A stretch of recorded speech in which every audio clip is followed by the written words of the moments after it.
بسم الله الرحمن الرحيم وإن الله ربي وربكم فاعبدوه هذا صراط مستقيم فاختلف الأحزاب من بينهم فويل للذين كفروا من مشهد يوم عظيم أسمع بهم وأبصر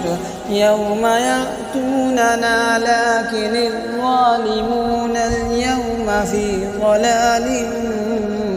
مبين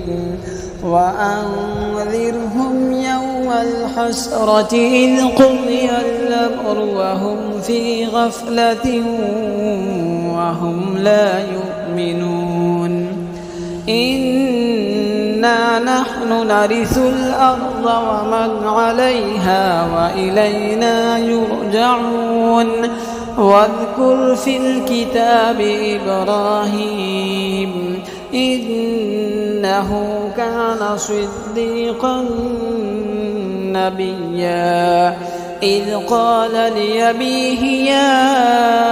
أبت لم تعبد ما لا يسمع ولا يبصر ولا يغني عنك شيئا